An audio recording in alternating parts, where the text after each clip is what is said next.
Recording from here. Oxidation. What do you remember about oxidation? Loss of electrons is oxidation. Okay, loss of electrons.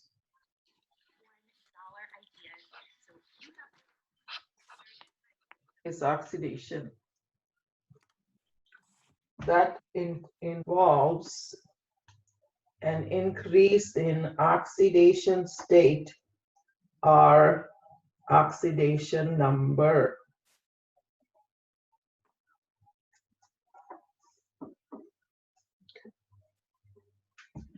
So if you have something like, oh, it's coming in the next slide, so I'll wait. Reduction is the opposite. If you have Leo there, what would you have here?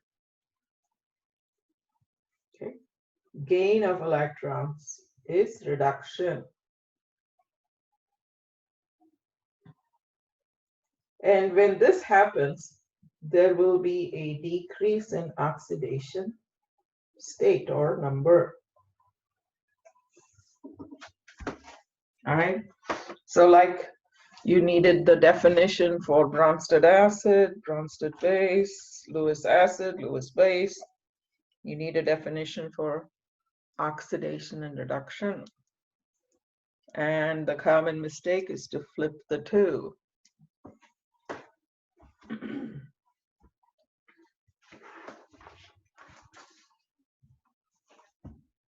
So you have a reactant that undergoes oxidation.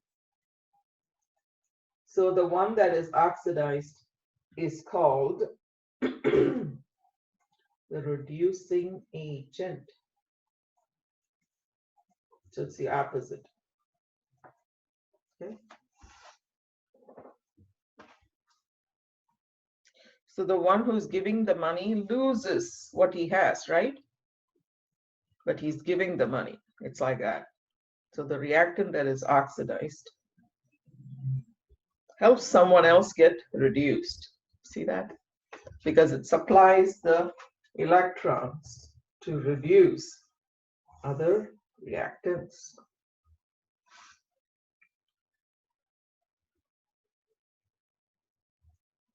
Similarly, the reactant that is reduced, it's the opposite.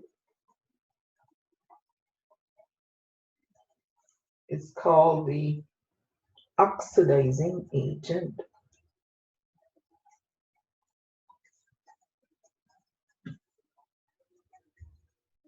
All right, so we'll look at examples.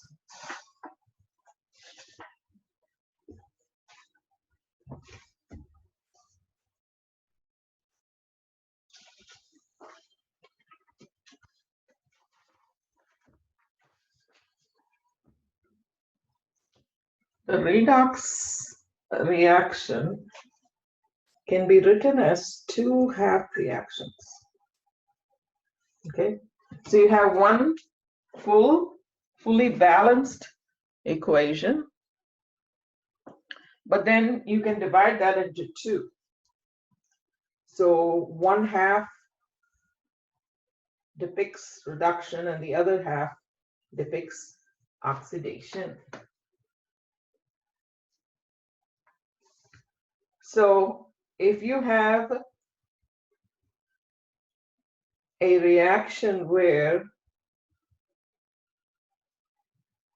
aluminum plus Cl, just a second, aluminum plus Cl minus gives aluminum 3 plus Cl2. Okay, this is not balanced, but this is an overall reaction. Okay, overall reaction.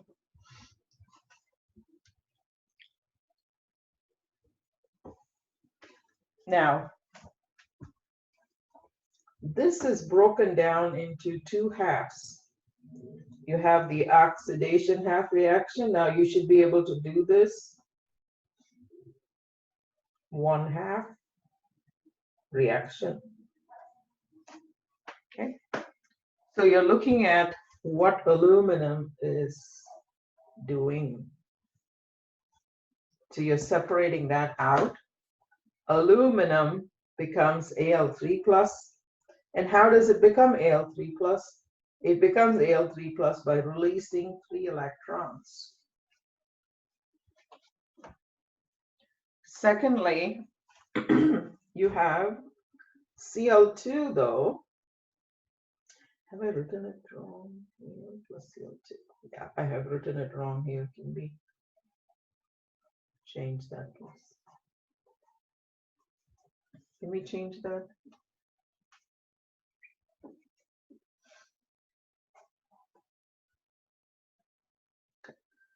Now Cl2 has to pick up, each Cl has to pick up 1 electron to become Cl minus. So you need to remember, if you have a positively charged cation, then it's going to need electrons to become neutral. If you have a neutral atom, it'll pick up electrons to become negatively charged. So basics. Now, this is the reduction half reaction. I'm going to go on to the next slide because it's elaborated in the next slide. Okay. Now, you have the 2 half reactions.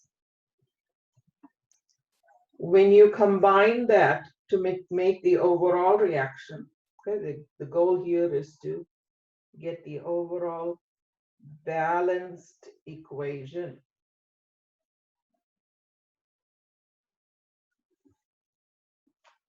Now here, this loses 3 electrons and this picks up 2 electrons, but you have to make these equal. So what would you do? You'll have to find a common factor. Just writing this now. I'm going to multiply this whole thing by 2, and I'm going to multiply this whole thing by 3. Because here in this step, I'm concerned about making the electrons equal. Otherwise, we will not have a flow, the flow of electrons from one half cell to the other half cell. So 2Al gives 2Al3 plus 6 electrons. Second half, 3Cl2 plus 6 electrons gives 6Cl minus. Okay.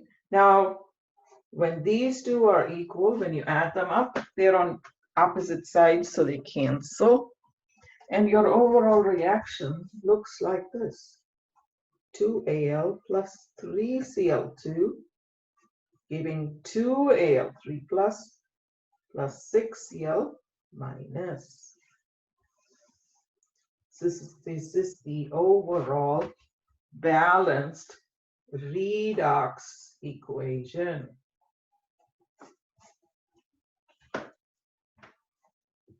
Dr. Mary, I have a question. Yeah. How do you know which side of the equation you write your addition of electrons on? That's what we're going to look at next. Okay.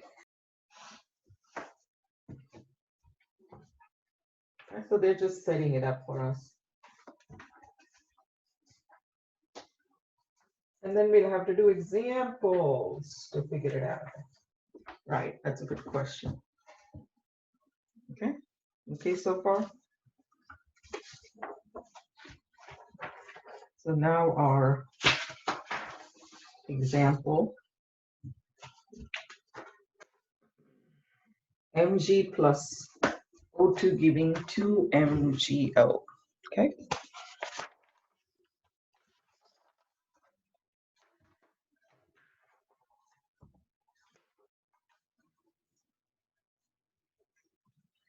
Now, here's the question. Separate this into 2 half reactions. So I need an oxidation half and a reduction half. Okay, and for this, we are going to look at charges on each of these. Okay, I think we did this in the last semester. What's the oxidation number for Mg as an element? Mg metal. What's the oxidation number? It's 0. What's the charge of Mg and MgO? Mg is 2. Mg. You should be able to break these into ions correctly. So Mg is +2 and oxygen is -2. What's the oxidation state of oxygen in O2? It's an element, so each oxygen is 0. Okay. Now,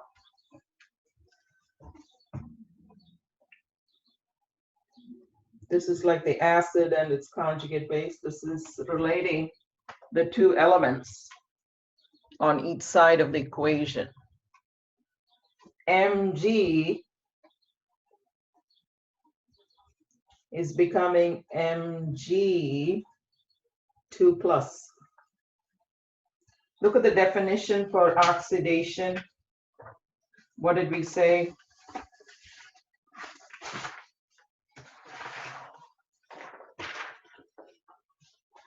Losing electrons.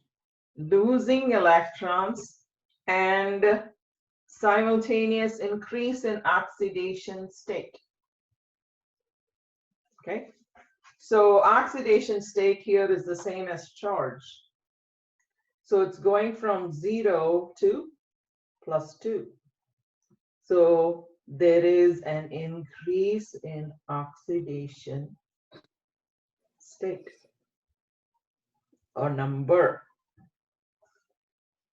And simultaneously, if it's going to increase in oxidation state, what does it do? It loses electrons. Yeah. So when we say it loses electrons, you write electrons on the product side. Got that? You write the number of electrons on the product side. So this is your oxidation half reaction. So now do you know where the electrons should go, at least for the oxidation half reaction? Secondly, for the reduction half, now here you're looking at O2.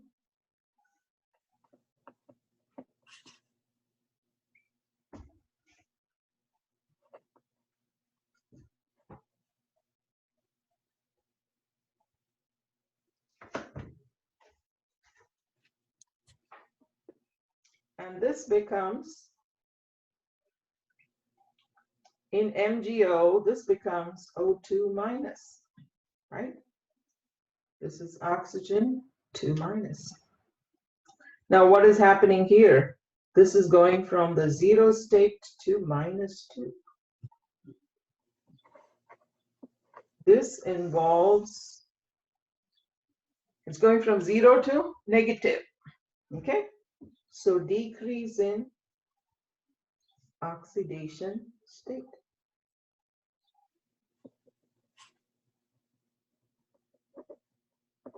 How do you get 2 electrons here? It's because it's picked up 2 electrons. Okay.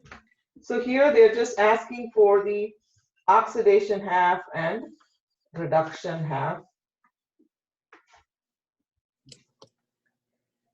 So that's all you are expected to do for this problem. Okay, we'll do one more. And I'm going to give you time to think through that. Okay, try the next one.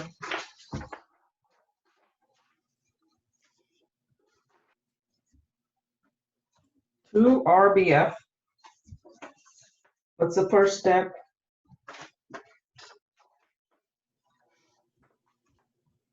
Identify. Okay, step 1.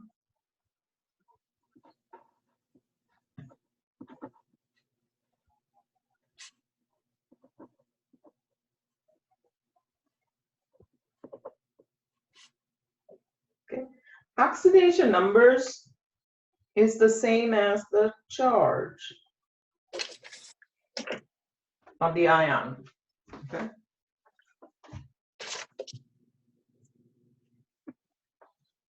Let me know if it's glaring. Am I right under the light here? What's the charge on rubidium? I'm going to give you a minute. Your next lab is based on, some of the things we are learning here.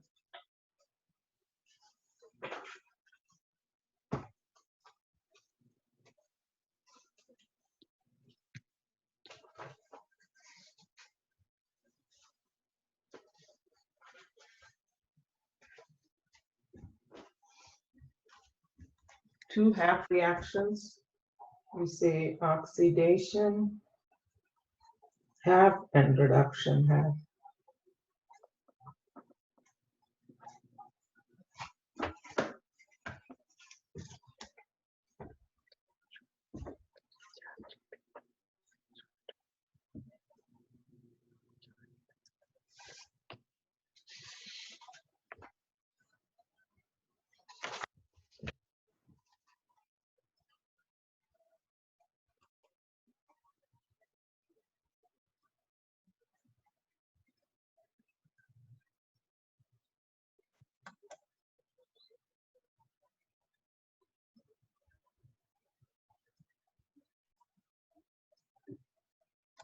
Okay, what do we have? Jessica, you have something?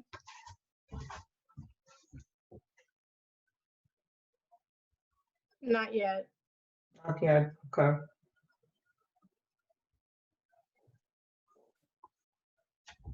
So the fluorine has been oxidized and the rubidium has been reduced. Fluorine is oxidized. So you have F minus. Yeah, go into F and then the 2 plus 1 electron. Okay, so let's do this here for everybody. Identify, remember what we did? We just looked at the charges. This is a 0, this is a 0. RB, rubidium is +1 here. Fluorine is a -1 there. Okay, so if you look at rubidium is going from +1 to 0.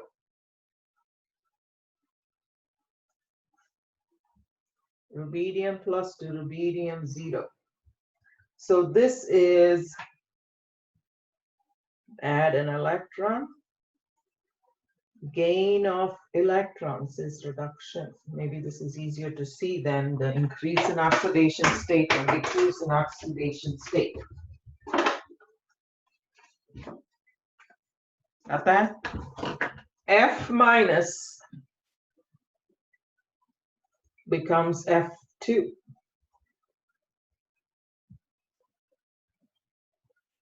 What's happening here? I'm going to balance this first, and then it's going to lose electrons. Loss of electrons is oxidation.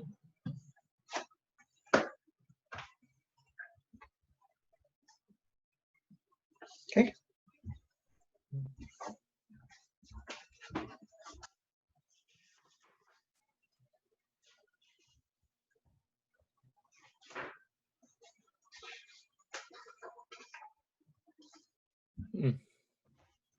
What is it? Wait, Dr. Mary, I thought we balanced rubidium too. Hmm? I thought we also put a 2 in front Yeah, of the we rubidium. should do that too. I'm not writing the overall reaction, but yes, you're right. Yes, ma'am. Got it. You're right.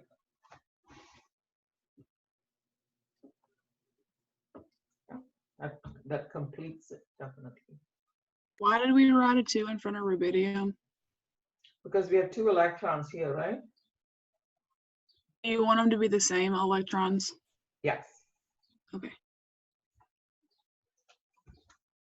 Remember we said when 2 electrons flow out of one half of the cell, the other half should receive those 2 electrons. So it has to be balanced.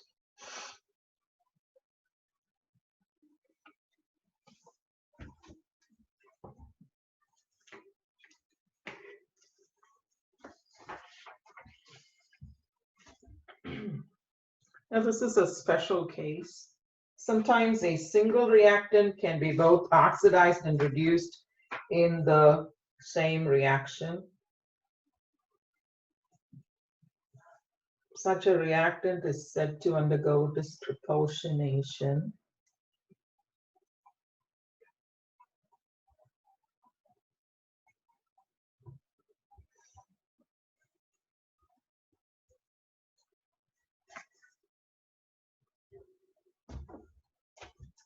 So I'm going to look at the individual reactions. Cu plus can in one half become Cu solid, and another half can become, I'm sorry, Cu plus can become Cu2 plus. Can you balance the 2 equations? Which means, can you add the electrons? Make the electrons equal? Can you write the overall reaction? Which half is oxidation? Which half is reduction?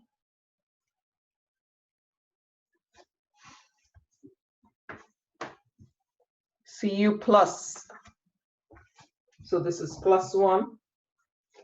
This is 0. So what must Cu plus do to become Cu0? He's $1 short. So he's going to pick up 1 electron. You need to put the electrons on the right side. Okay, Cu is plus, which means it has 1 less electron. So it takes up the electron. These 2 should be on the same side. Here, copper is plus, and this becomes more positive. This is gain of electrons. This is losing electrons. Okay, you're only looking at what's happening to the reactants. Loss of electrons. All right? So this is the reduction half. You label it as the reduction half, and this is the oxidation half. Take a minute and try to understand what we're doing here.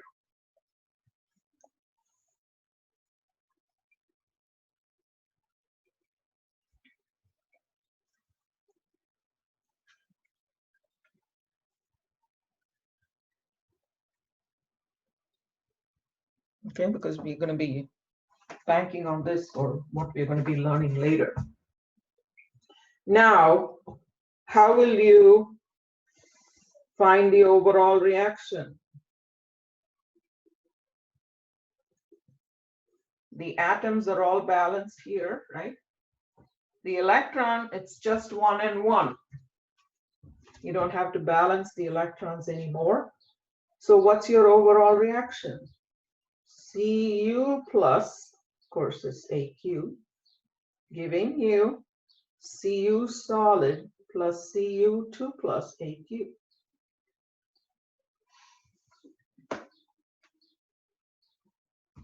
So the same ion gets both oxidized and reduced.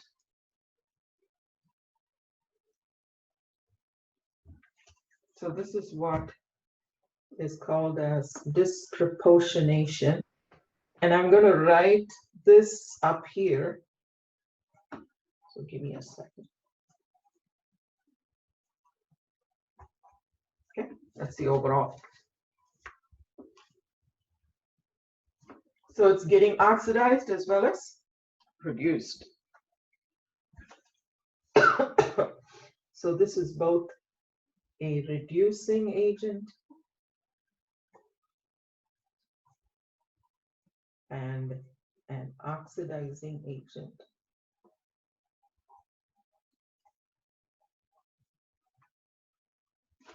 It does the same. It does both. It's like amphiprotic. Remember, some of the substances are both acidic and basic, like water. Sometimes it's a Bronsted acid and sometimes a Bronsted base. It's the same thing, or similar. Now we're going to look at a tougher reaction. Got this down? Understand the concepts. Don't mix it up. I saw we had the definitions for Lewis acids and bases mixed up on the test, and you lose, all the points. So it's so important that you keep track of simple things. All right. Ooh, identify the oxidizing and reducing agents.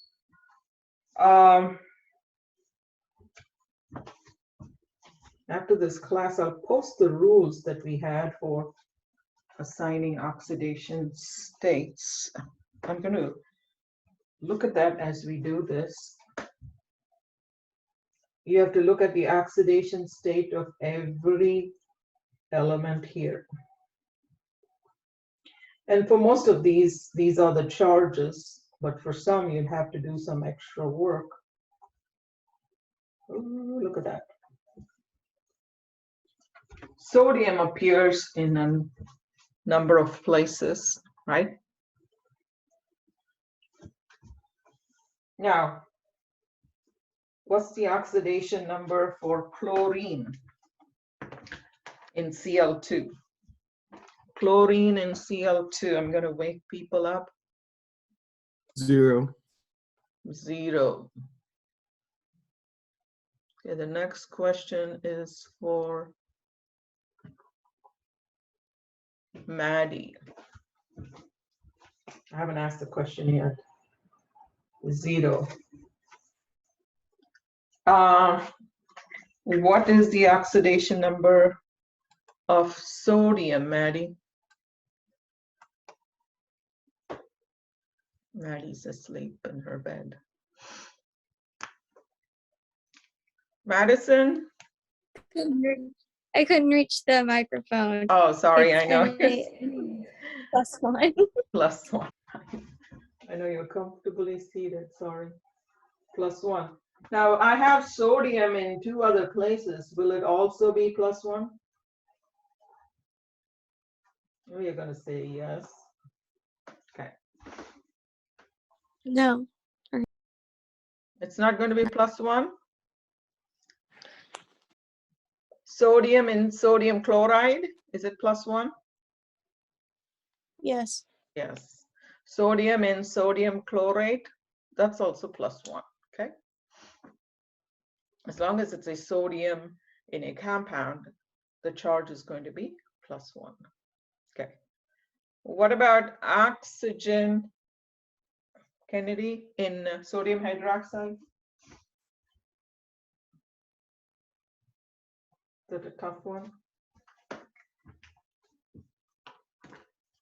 What's the charge on oxygen?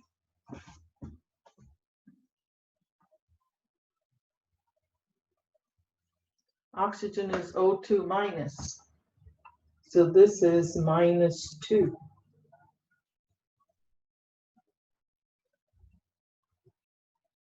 The charge on oxygen in water is -2. Think of it as a charge on the oxide.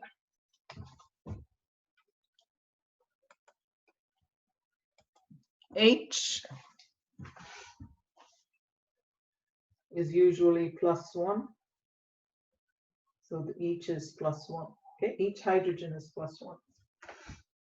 The oxygen here is also -2. Okay.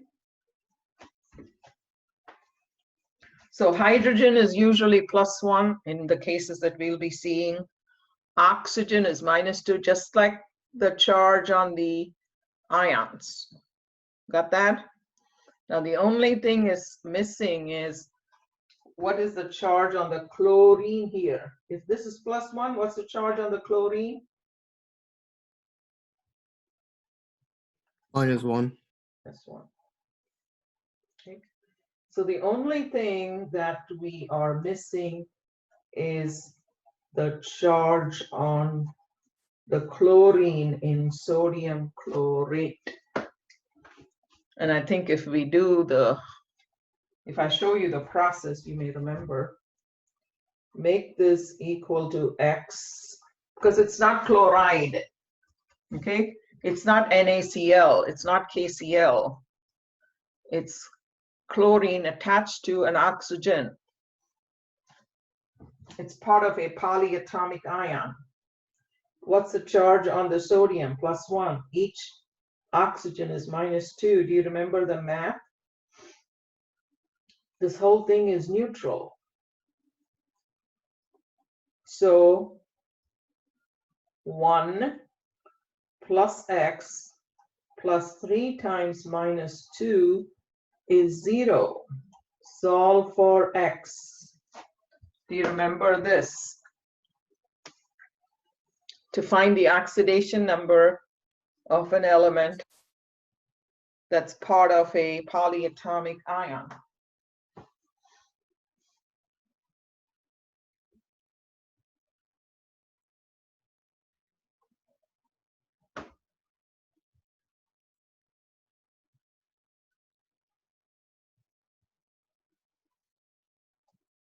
What is X?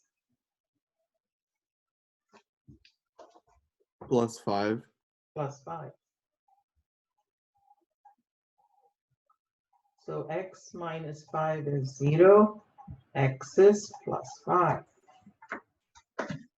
Now this is the first step in the process. You've not even looked at the rest of the problem.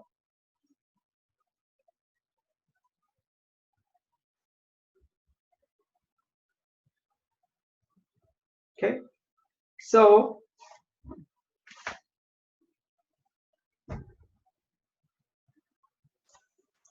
let's look at it here.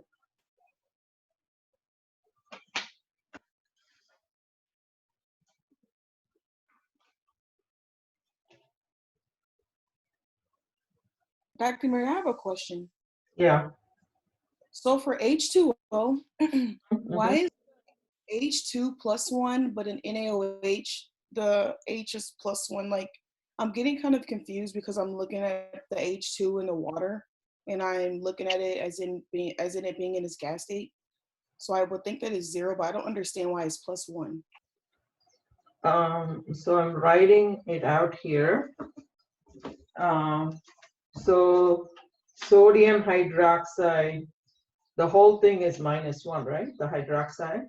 Right. So how do you get the whole thing as -1 here? Because this is -2 and this is +1. All right, that makes sense. That makes Makes sense. sense to you? Okay. Yeah. Okay.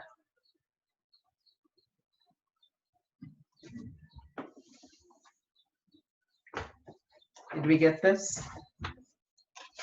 Okay. Now, let's look at those items.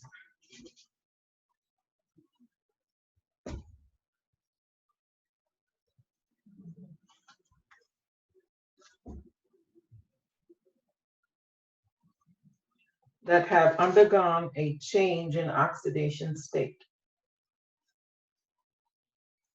Now let's look at Cl2. It went from 0, and then on the product side, I have NaCl, and here it becomes -1. And then I have NaClO3, and here the chlorine is +5. You saw that? None of the others have undergone a change in oxidation state. Oxygen is -2 on both sides. Hydrogen is +1 on both sides. Sodium is +1 on both sides. You see that? So the only items that have undergone a change in oxidation state, that's why the first process where you identified the oxidation state of each and every ion and element there. And then if you look at it more carefully, you will see that this has changed. Of course, this has changed. We calculated it to be +5, and this is 0. See that?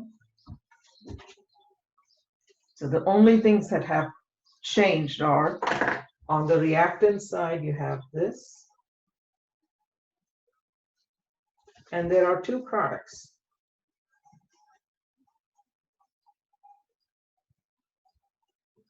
All right, so Cl2, this is another example of disproportionation, becomes Cl-, and then Cl2, we have to write it as ClO3-, and here it becomes +5.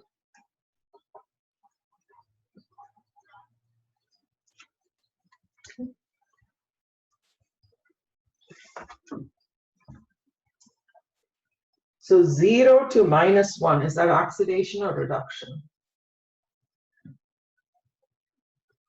Gain of electron. Reduction. Very good. And here 0 becomes +5, so that is oxidation.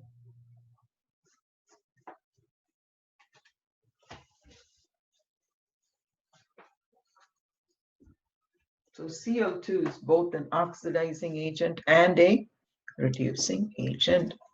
This is another example of disproportionation.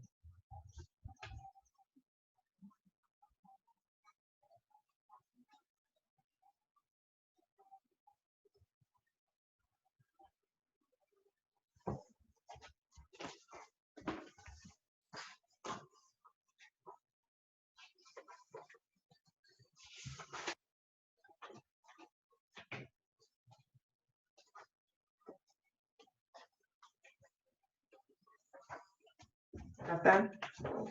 Now the next section is all about balancing, equations like the one we just saw. This is already balanced, but they'll give you just crude oxidation half and reduction half, and you'll have to put everything together. And that is the next section.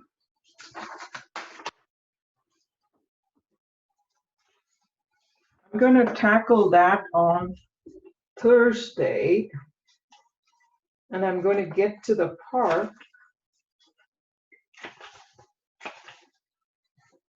and I also skipped section 19.3 that has to do with redox titrations. We're not covering that here. We only look at acid-base titrations. So I'm going to skip this.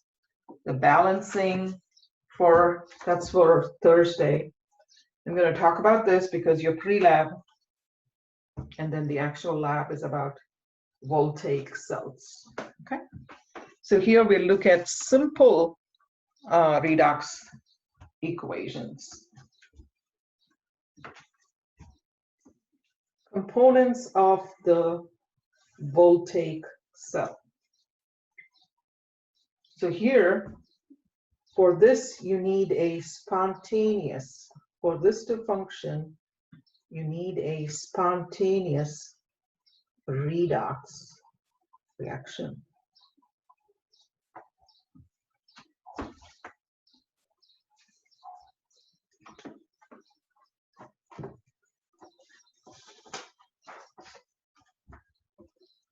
So in general, these are called as electrochemical cells. Okay. Electricity from chemical reactions. Isn't that fun? So there are two types of cells. This is the one that we will learn about, voltaic cells. And remember, we mentioned this at the beginning. We use spontaneous chemical reactions, okay? How do we know a reaction is spontaneous? What is the parameter that we will study and calculate? Spontaneous reaction. It's the Gibbs energy, free energy. Gibbs free energy. Delta G should have what sign, Brandon? Negative. Negative. Very good. Okay. So we use those reactions. And then there's another one. These are called as electrolytic cells.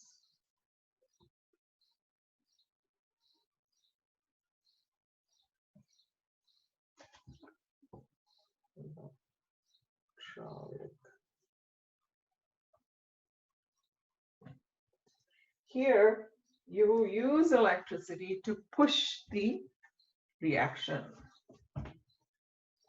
to cause a non-spontaneous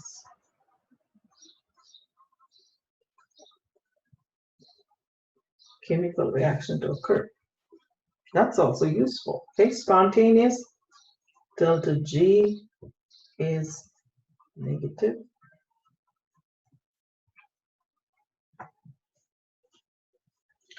And for each of them, you have to write your redox reaction, and then you have to separate those into half reactions. All right. And we'll see why we are doing the half reaction.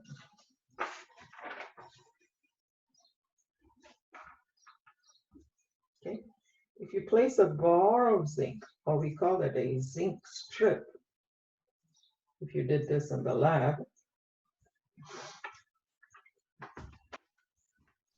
containing copper 2+ ions, okay?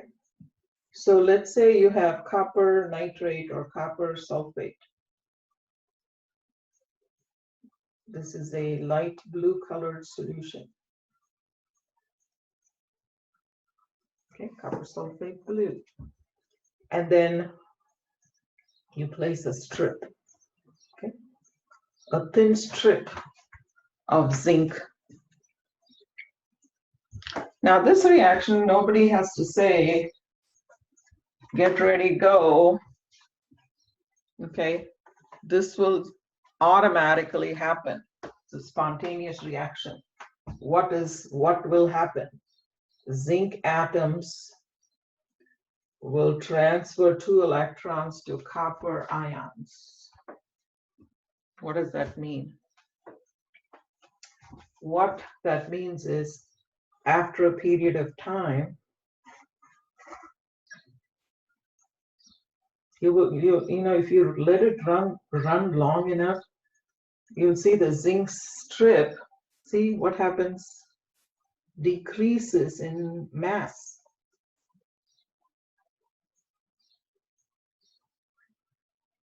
Where did the zinc atoms go? The zinc atoms go into solution as zinc 2+, and they release 2 electrons. And what did the copper 2+ ions do? The copper 2+ ions are like, oh, we got extra money here.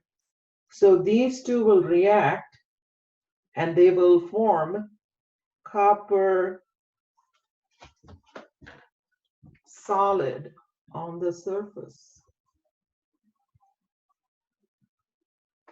You see that? So that's the experiment that you'd have done. You'd have done it in, a little differently. You see what's happening?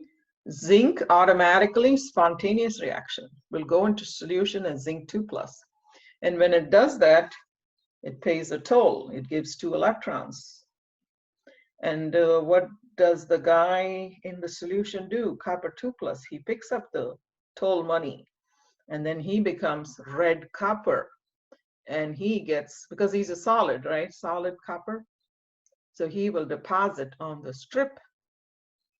So the zinc strip will go down in size, and then you would see a lot of copper deposit on the surface. I'll show you a video. You may see something later on when we do an activity. Got that? So this is spontaneous.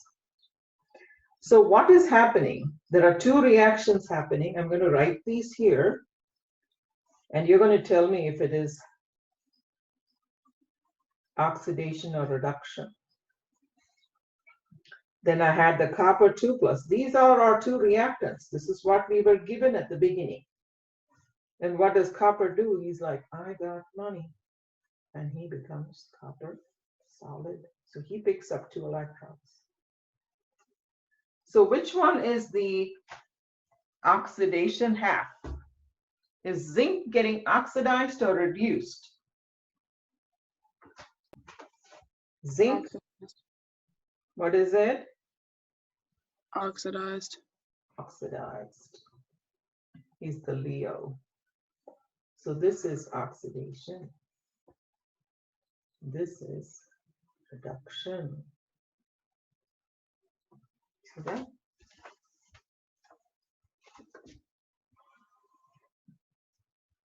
What's the net ionic equation? So zinc is able to give 2 electrons. The charges are the same, right? Copper is 2+ and zinc is 2+. So these 2 electrons cancel. So overall,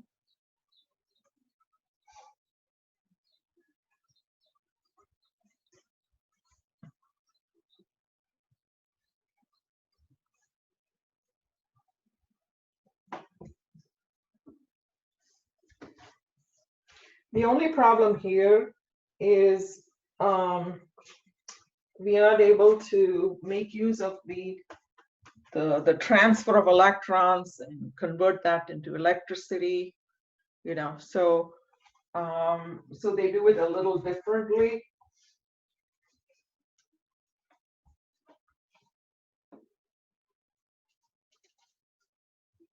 Understand this part? Okay.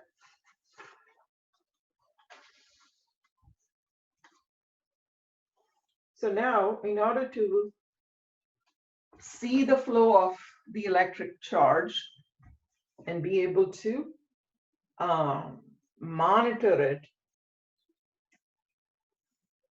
the reaction will occur if you put the zinc bar and the copper ion, the copper solution in separate containers, provided, we're going to look at the picture next, there are connections for the flow of electrons and ions. And then we need a connector, right? And that's, one of them is the salt bridge. And then we also need electrical wiring between the 2 half cells, so we can, and we put a voltmeter in between to measure the voltage of electricity produced.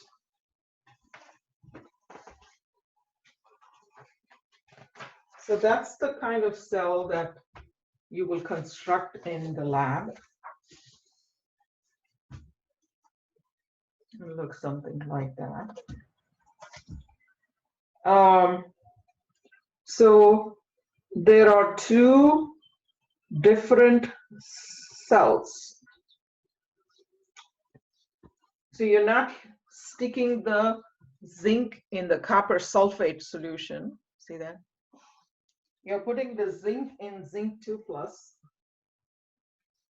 and you're putting a copper strip in copper 2+. Zinc sulfate gives you the zinc 2+ ions. The copper sulfate gives you the copper 2+ ions, which gives it that nice blue color. Now, so I'm going to look at a crude picture first, and then bring in the details. Okay. So I have the zinc strip in here.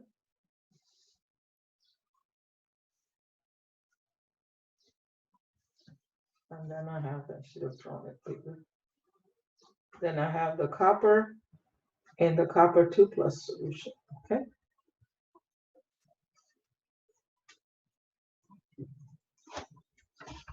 So zinc is in contact with its ions, copper is in contact with its ions. Now, in order to see the electron flow, I have to somehow connect these two strips, right? So we use wires to do that. And then in between, we put a voltmeter or a multimeter that's set to voltage. So we can record. We're going to talk about it, electrode potentials and things like that. So we'll determine, we'll be able to see what the flow of the electric charge is. So what is happening here? Zinc will go into solution as zinc 2+ and release 2 electrons. Got that? Zinc will go into solution as zinc 2+, will release 2 electrons. These 2 electrons are going to travel, and they are going to go on and on and on to the other side, the other hemisphere. Got that? Now, copper then is capable of picking up those 2 electrons and making more copper 2+ ions. Are you with me so far? So zinc is like, I want to give off 2 electrons because that's his tendency, and we'll learn about that in a table soon. So then he sends the electrons through the wire to the copper. Copper is always willing to pick up 2 electrons, and he becomes copper 2+. Now what happens? So you need the wire to make electrical connections, right? That's understood. But what will happen in the 2 beakers? Can anybody tell me? What will happen in the 2 beakers? Or will anything unusual happen?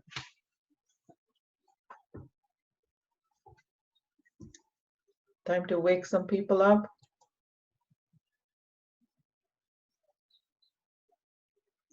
What will happen in the beaker? Anything unusual?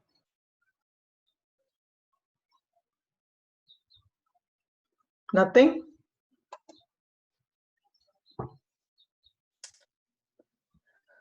What was the question again, Dr. Mary? Why, what were you doing? I was reading something else.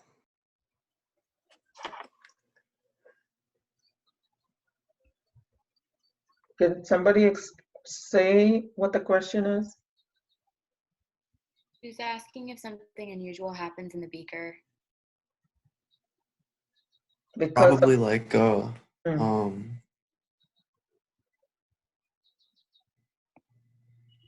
is it so there's a wire so the electrons are transferred once yeah. the so is it I mean is the CU wait is the ZN I mean like a light bulb or what? No, there's no light bulb. The light bulb could be here, you know. So if there's, I mean, if there's a light bulb, then you'll see that. Yeah, There's a that, ch- yeah. But I'm asking, so this is a question. You see these two reactions happening, right? Yeah. So zinc goes into solution and zinc 2 plus. And then, did I even write these correctly? So I think mass is lost in one of them, right? Is that what you're saying? Just a second, let me correct this. So the 2 electrons, they go here, right on the surface, and the copper 2 plus picks up to give copper solid. Okay, I corrected my equation. Yeah, what did you say, Alma? When you said did something unusual happen in the beaker, were you saying in a sense about mass being lost on one of the sides? Mass being lost on which side? That's what I wasn't sure about. I was gonna go with copper, but I'm not entirely sure. Okay. Kevin, did you understand the question? Yes. Okay. So zinc is being continually converted into zinc 2 plus. And then I fix the equation. Copper 2 plus picks up the electrons that come their way. And they convert that to copper solid. And so you have a deposit of copper. Okay. And then this is going to, that's what Elma was talking about, this is going to become smaller in size. Okay, that's happening. What about the solutions?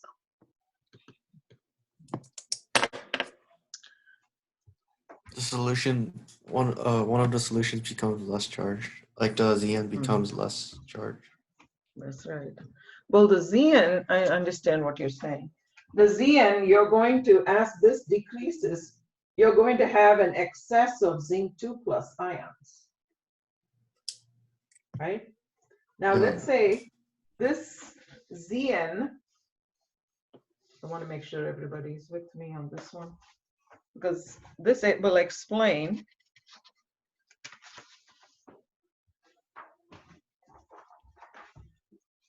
the need for the salt bridge. Okay, so listen up.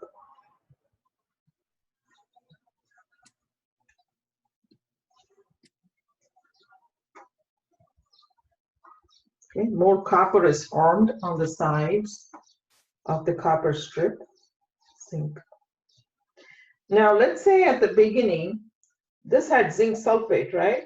So I'm going to have 2 zinc 2 plus ions and 2 sulfate ions at the beginning.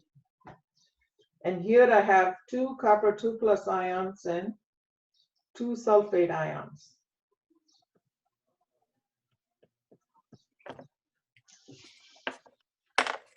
Now, as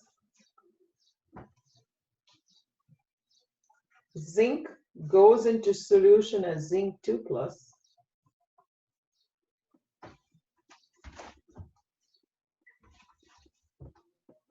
I'm going to get an extra zinc 2 plus ion. And then on the other side, the copper 2 plus is going to pick up 2 electrons to give copper solid. So what's going to happen here? I'm going to lose a copper sulfate. So what happens in the beakers? The strips are changing sizes, and that's fine. But what happens inside this beaker? How many positively charged zinc 2 plus do you have? You have 3 zinc 2 plus ions. And how many sulfates do you have to neutralize these? You have only 2.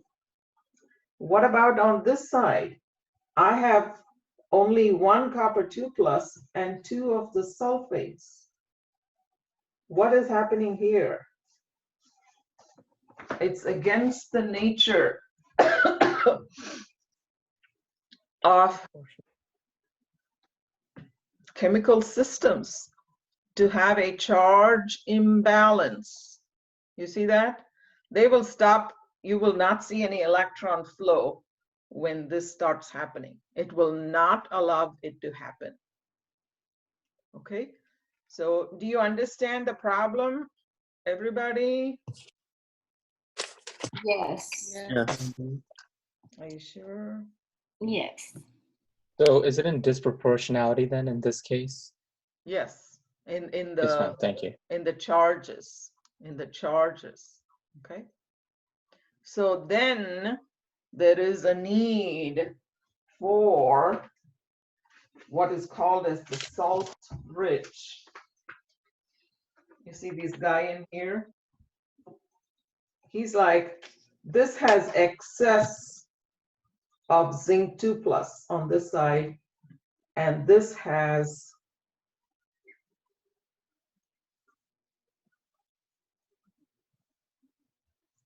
okay. So this has excess of the cations.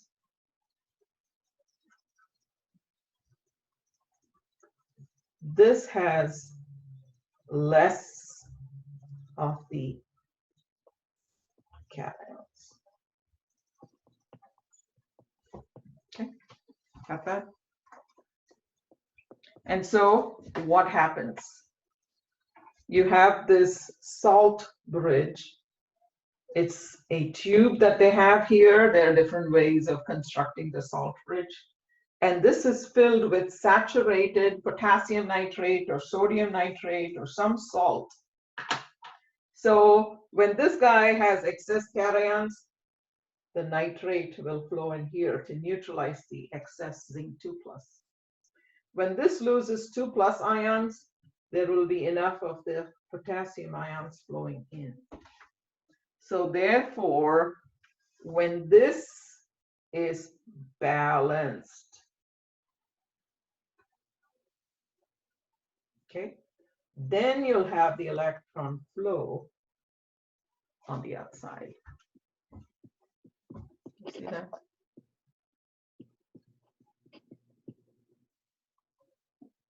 So does the salt bridge just send in these ions just until it's balanced? Yeah, yes.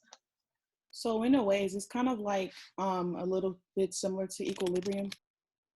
Yes, yes. That's right. It tries to equalize the charges. That's right. So the salt bridge is, filled with saturated potassium and nitrate ions, like say in this case. So if 2 nitrate ions go into the zinc solution, 2 of the potassium ions will go into the copper solution, okay? So there will not be inequality there. If 2 goes in here, 2 will go in there.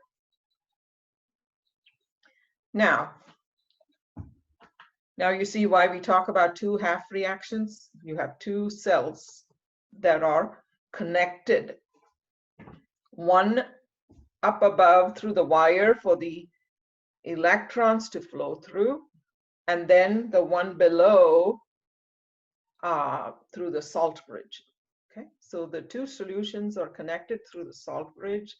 The 2 strips are connected through the wiring. Now, because this is a cation,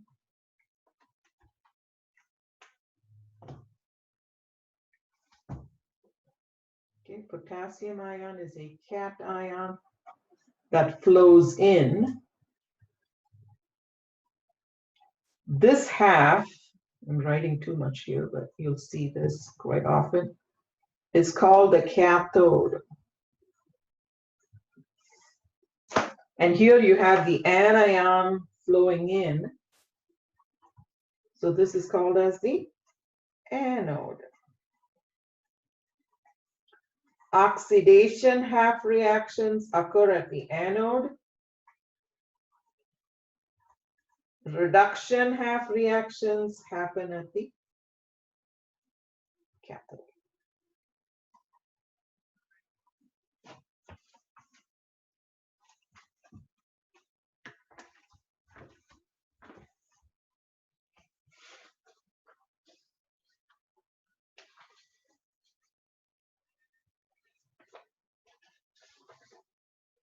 Okay, so we have some definitions to look at.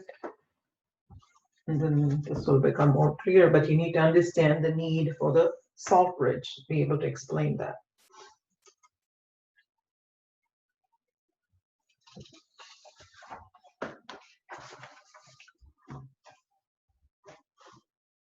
The metal bars are the strips where the reaction takes place. These are called electrodes.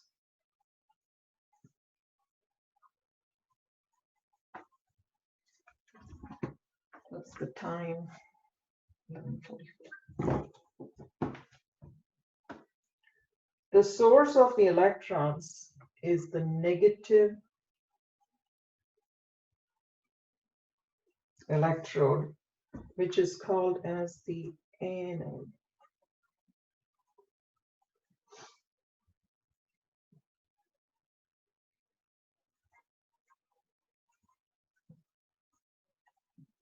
Okay, so we call it anodic oxidation to remember where oxidation takes place. And because the electrons are formed at the source, this is called the negative electrode. Okay, this is where the electrons originate.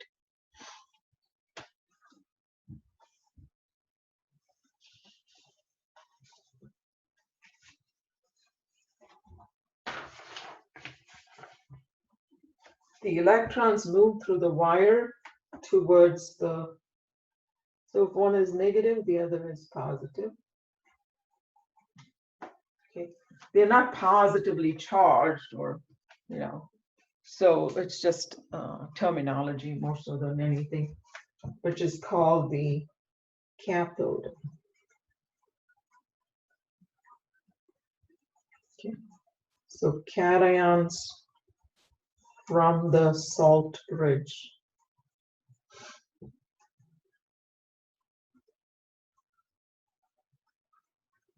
Move in to the cathodic compartment.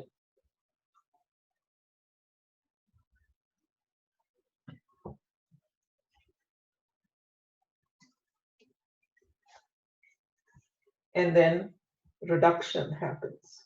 Okay, anodic oxidation, cathodic reduction.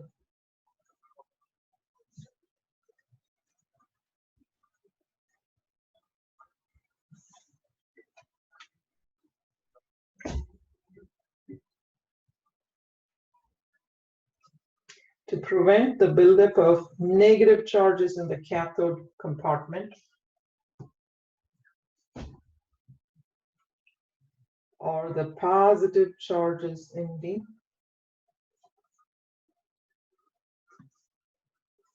anode compartment,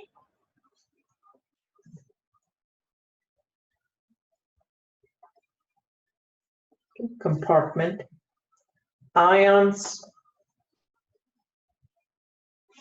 from the anode and cathode solutions flow through the salt bridge.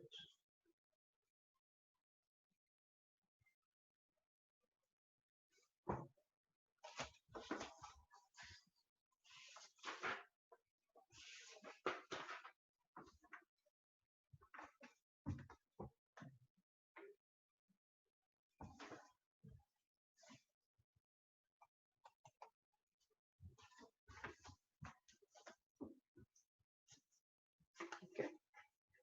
Definitions.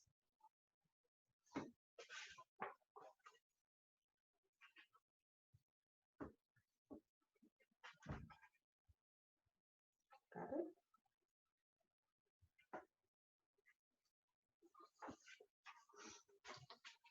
The wire and the salt bridge. Okay, so these are the two connections. Connect the anode and cathode compartments to form a complete electrical circuit.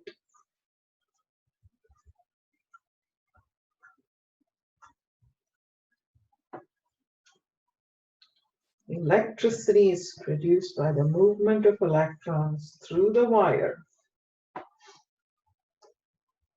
And how do they flow? Where from? From the anode to the cathode. As the reactants transfer electrons to form products. So now remember, these are spontaneous reactions.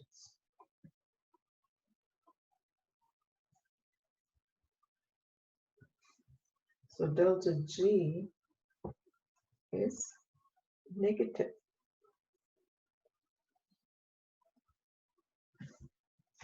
So now delta G must be related to something that we derive from the electrochemical cell. The driving force for the flow of electrons is called the electrical potential, EMF, electromotive force. And this is given the symbol E. And potential energy is measured in volts V.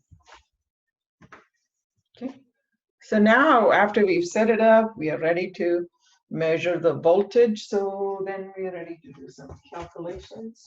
But before then,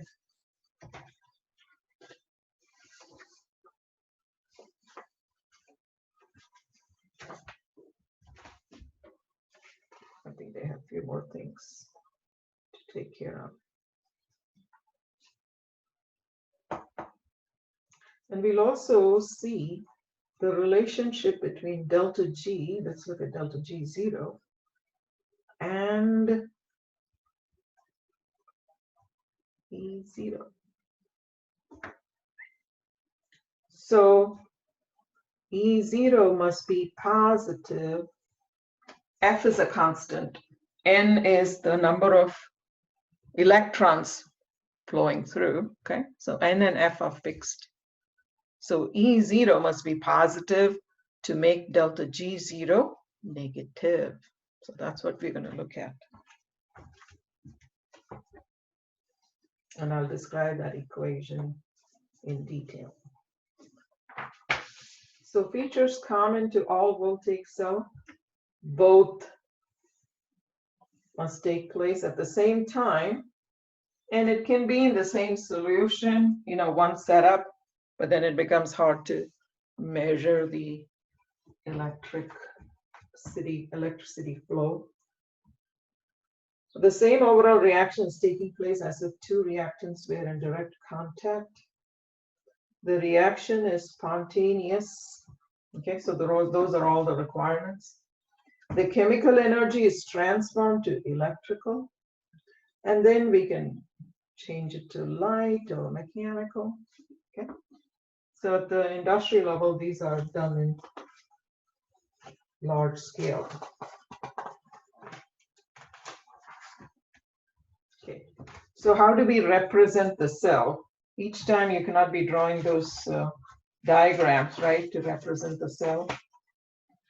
Those speakers with the strips of metal. So then we write what is called as a cell notation. Okay, right, like writing a chemical equation. This is a cell notation instead of drawing the whole diagram that I showed you of the voltaic cell.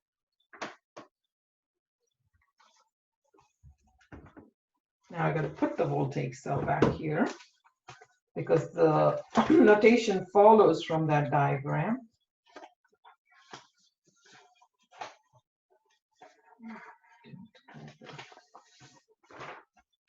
Let me see if I can find a less messed up diagram. Right? You have zinc in solution with zinc 2+. And then on the other side, you have copper with copper 2+. Right? And they are divided by the salt bridge. Got that? Zinc is in solution with zinc 2 plus. Copper is in solution with copper 2 plus. And then you have the link via the salt bridge. So how do we represent that? Zinc strip, a single line. You always start with the anode, okay? Start with the anode compartment or anodic and end with the cathode. That's how the electron flows. Zinc 2 plus. Now in parentheses, you can give the molarity of the solution. Double line for the salt bridge. And then you put the ions in solution and then the metal. Okay, it has to be in that order. Now, at the end of this chapter, they learn about, they talk about concentration cells. So in one, here you can have 1 molar and here you can have 2 molar.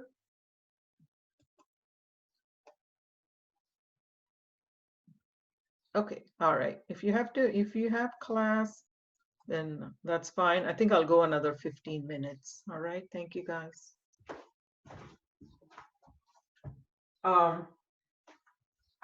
So zinc goes into solution as zinc 2 plus and then copper 2 plus in is the solution and in which the copper strip is placed. And I was saying that these concentrations can be different and then the electrical flow will be altered as well. Okay. So, but I don't think we'll have time to learn about concentration cells, although they are a lot of fun. Okay.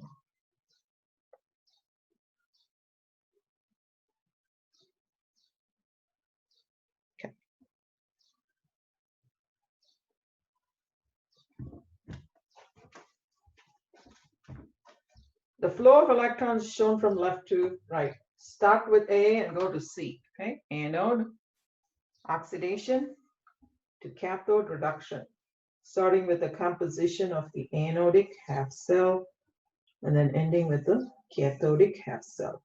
Single lines for phase separation. So you have zinc solid, and that's in solution with zinc 2 plus, right? So single line. And then double lines for a salt bridge. All right, so that's not bad, is it? No, sorry. All right, can we draw this then? Write the cell notation based on the description. You have silver ions reduced to silver metal. First of all, can you write the half reactions? I'm going to give you a minute. Let's see if you've learned something today.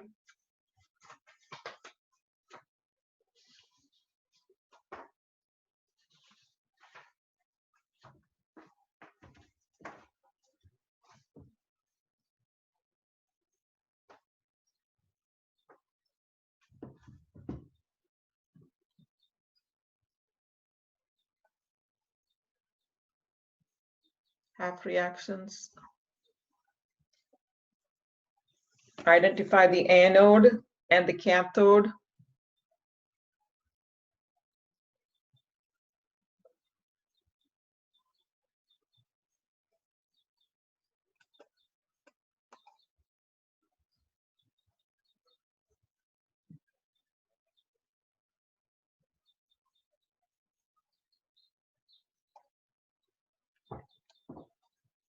If you all are done, you may want to go to Canvas and grab the standard electrode potential table that I have uploaded.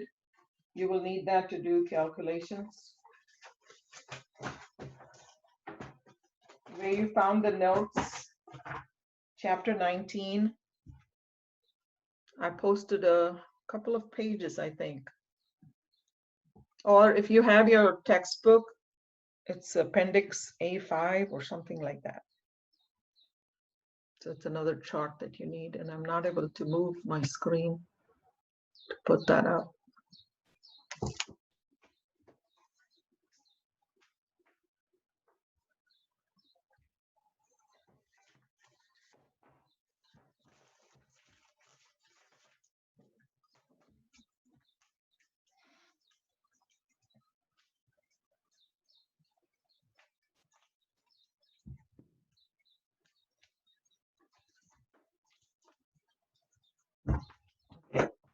So half reactions, I'm just going to write it as it's shown here. Ag plus ions are reduced to Ag metal. Solid AQ reduced. So where did you put your electrons? Gain of electrons. Okay, don't forget the basics. Copper metal, I'm writing it as is oxidized to copper 2+. Oxidized, loss of electrons is oxidation. So this is 2+, so I have 2 electrons here. And how do you write the cell notation? Okay, reduction, so this is my cathode. Now you can balance it, they didn't ask you to. 2 electrons, so 2 here and 2 there.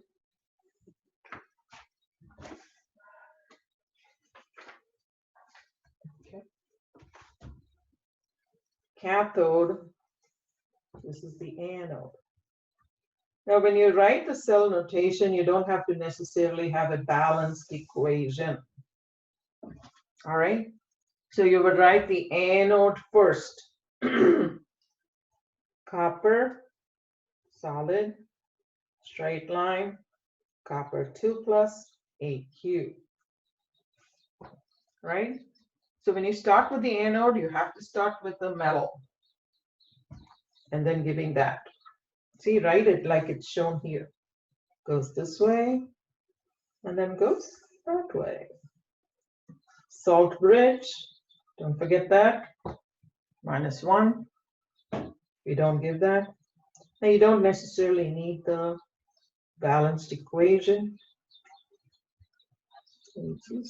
This is very, very useful. You are technically supposed to put the molarity here if it's known. If they say standard condition, so that's coming up, I think, soon. If it's standard, then this means 1 molar. This means 1 molar. Okay. Like the temperature is 25 degrees centigrade and the pressure is 1 atm. The molarity is 1 molar under standard conditions. That's why they say standard. Solution is 1 molar. Okay, so you may have to do that on sapling. Okay. Now, sometimes, let's look at the next one if you don't have questions. Iron 3+ is reduced to iron 2+. So I'm going to ask you to write the half reactions again. And we'll have to talk about the platinum electrode.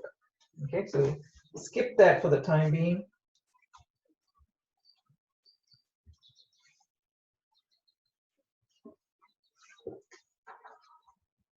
A little technicality there.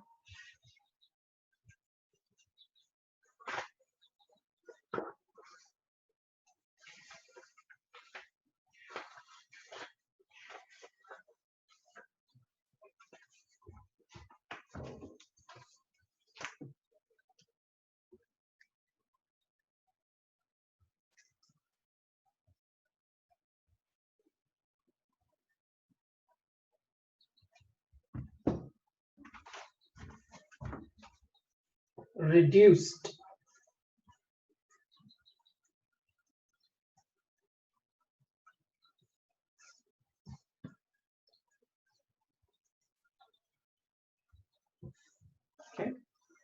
So 3 plus going to 2 plus. So this is going to gain an electron. That's why it's reduction. And then tin, SN.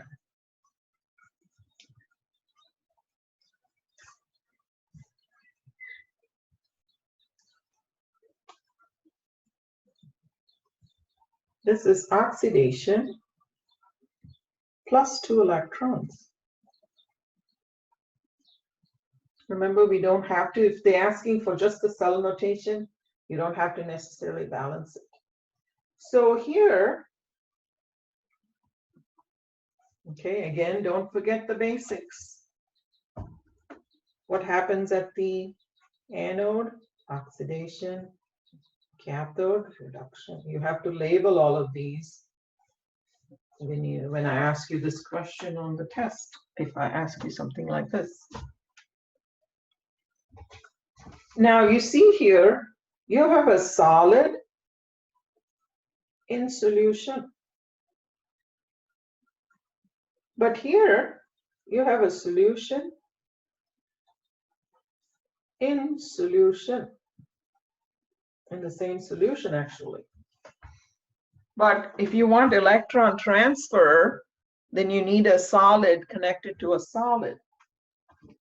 So when that solid is not present, they produce a platinum strip for electrical conductivity or connectivity.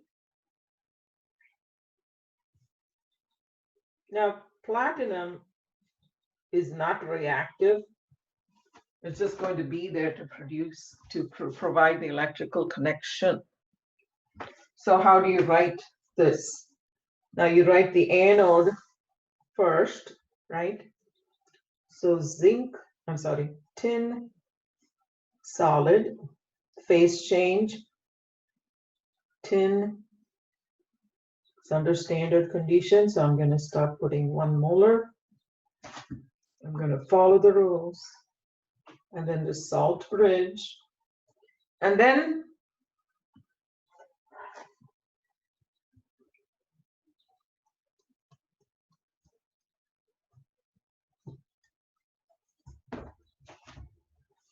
see, it goes from here to here, and then the electrons are picked up and it goes there. You see that? This is the first step. Second step, the electrons are picked up and they go there. So I have to put the platinum along with the Fe3+. And because platinum is a solid and Fe3+ is a solution, I have the single vertical line. And then the next is also a solution, so put a comma, Fe2+ and 1 molar. Dr. Mary, I have a question. Yes. Did you say that it would be different if it wasn't under standard conditions on sapling, like if it was 2 molar instead of 1 molar? Yeah, it's not standard conditions, yes. Is it a So if it is not, then you have to put the whatever molarity they give you. Oh, okay.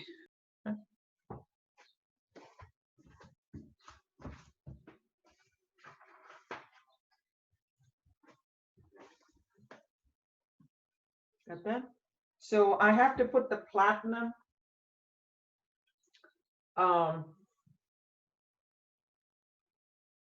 in the solution because it does not have the have a solid here, and so I put the platinum first and then follow up with the rest of the reaction.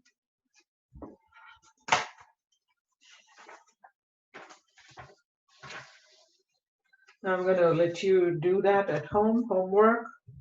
Show me nice pictures of this on Thursday.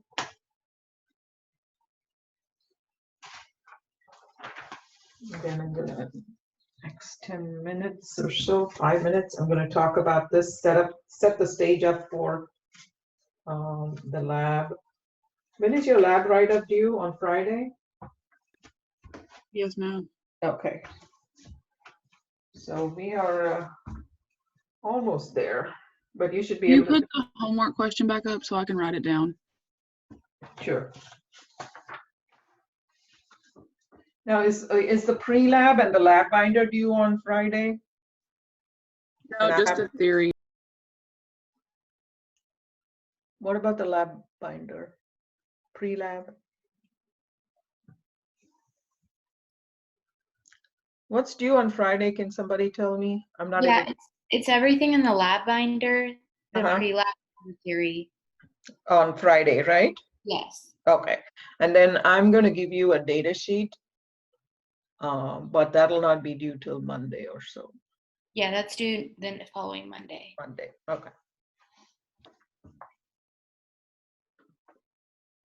So draw a diagram for the voltaic cell described in example 19.6a. What is that example? It's that copper with the copper ion and silver with the silver ion. Okay. Should be able to find the example in the textbook using KNO3 as a salt bridge. So you'll be asked to draw diagrams like this, and I'd like you to see all the details. So we'll look at what you've drawn, and then we'll go over it again on Thursday. Cell potential. Remember we said we need to have E0, or simply, it's not showing up at all, or simply E, okay, E0 is standard reduction potentials. So hope you have that table. If not, please have it for Thursday's class. Voltaic cells, again, more definitions. Produce a flow of electrons separating a redox reaction into half reactions connected by a wire and a salt bridge. This is so, you know, when you read, review, it becomes easy for you to understand. So the EMF associated with the flow of electrons is measured as the cell potential. Okay, potential. Voltage. Each unique combination of half reactions is associated with its own cell potential. So just like you have Ka values, Kb values, you have half reaction cell potentials. And then for this though, they have a reference cell. Use a specific half cell as the standard half cell. So when you do your, I don't know if you remember, your, you know, absorbance readings for the equilibrium constant lab, you had a reference, okay? You had a blank. And then against that blank, you measured the absorbance of the other solutions. And so you have a standard half cell. And this voltage is conveniently set at 0, 0, 0 volt. Okay. So your blank solution is usually 0 absorbance or close to. So you have a standard half cell here. The standard half cell is called She. What is that? Standard hydrogen. So when all else fails, let's use hydrogen as our reference. Okay, so you need 2 half reactions, right, for a cell to function. So to find the standard half reaction potential of another electrode, they combine it with the hydrogen. So you have the hydrogen with copper, say, or hydrogen with zinc, hydrogen with iron. So standard reduction potentials.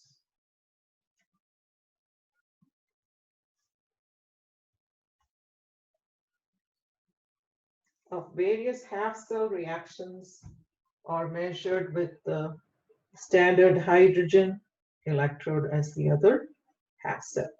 So remember you had zinc in zinc 2+.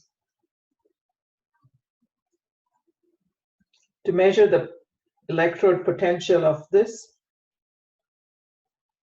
you have a hydrogen. How does that function? That's a little strange. You need platinum, and then you need hydrogen gas in H+ solution. It's on the next page, so don't worry about my funky diagram. So this is the She standard hydrogen electrode, and this is any other electrode. So then they'll measure the voltage here. Because this is 0, whatever this reads will be the standard reduction potential of that cell.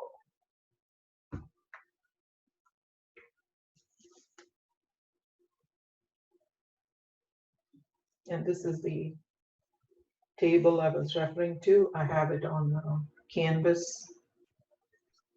Let's look at She. So this is the platinum electrode, because you have hydrogen gas and H+. To provide electrical connectivity, you have the platinum electrode. And this is connected to the other half cell. And here, like I said, I can have zinc in zinc 2+.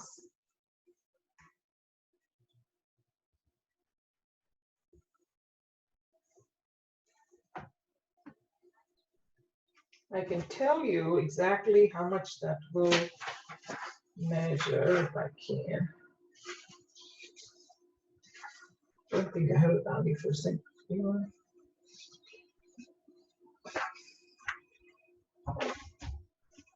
Okay, so whatever this reads will be the standard reduction potential for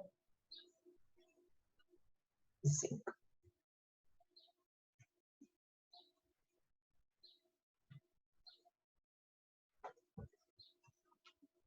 Standard reduction potential for zinc. Now, we do not have that in the lab. We just use the table with the values given for the standard reduction potentials.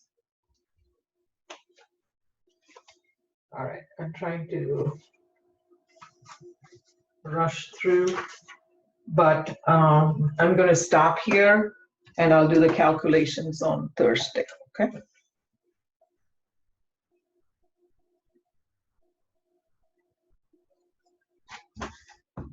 So Thursday, I plan to finish the rest of what I have here. And if anything is extra, then I'll have to do recordings and post it. All right. But I like to do this part together as a class, so you understand the calculations. Any questions? No, if we go through the chapter and study more, will you be having like a question and answer session anytime this week? I can have one Thursday morning from 10:30 to 12 or so. Okay, thank you. Will that work? Yeah, that should work for me. I don't have anything to do on Thursday. Okay, so can you send me an email about that? Yes. And then we'll set up a time, okay? And then I'll post it and anybody else interested can join us. Does that sound good? So we'll go the full 2 hours Thursday afternoon because I want to finish the bulk of it Thursday. Okay. All right. So keep up with the announcements and study for the the final next week. And if we need to, we may meet next Tuesday if we need to. Okay. So keep that in mind. And if there's any problem, please let me know. All right. Alrighty. Have a good day, Dr. Mary.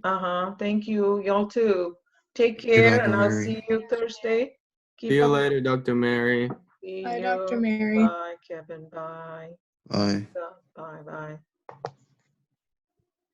Bye, Dr. Mary. Bye. Bye, Ralph.